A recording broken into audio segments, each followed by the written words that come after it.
This week, a European mission successfully launched to look for the source of mysterious whiffs of the gas methane in the red planet's atmosphere. If it's there, might this mean life? Georgia Mills spoke to Paul Eccleston from the Rutherford Appleton Laboratory in Oxfordshire. So there's been tantalising glimpses of methane from previous missions and observations of Mars from the Earth.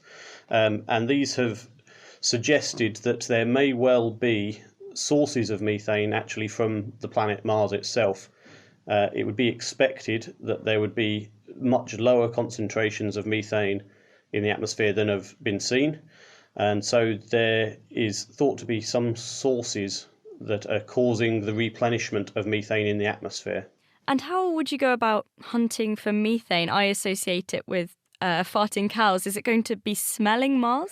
It's effectively trying to determine what the smell of the atmosphere would be by uncovering what the constituent gases are in the atmosphere. And it does this largely by spectroscopy.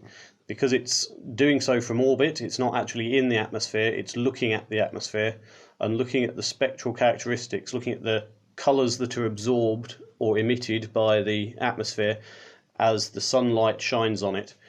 In the same way as the sodium lamps that are used in streetlights historically give off a very orange light, each molecule has a specific set of colours that are associated with it. They're not necessarily in the visible light where we can see them, but are often in the ultraviolet and the infrared. And that's what Trace Gas Orbiter is going to be using to try and discover the gas concentrations that they're looking for.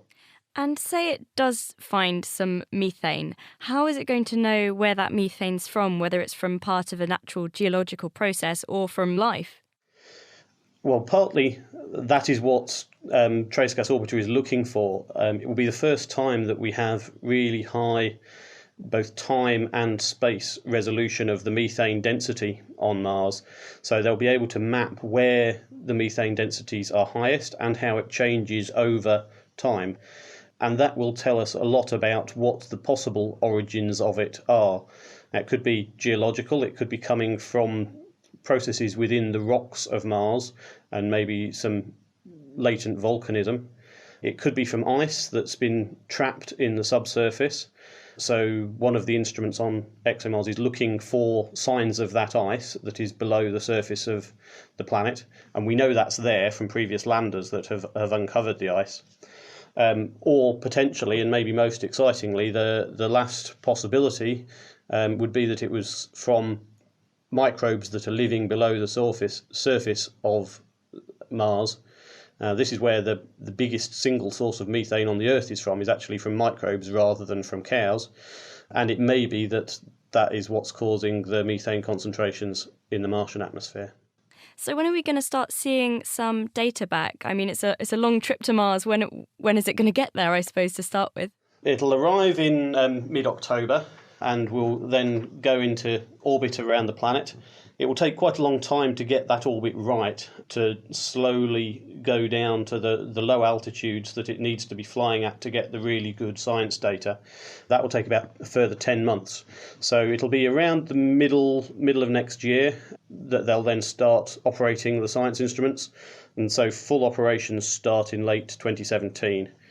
It'll then operate for about 2 years minimum, and then keep taking data to try and understand how the methane is evolving over time. So watch this space. Indeed, and keep fingers crossed come October that everything's successful. Paul Eccleston.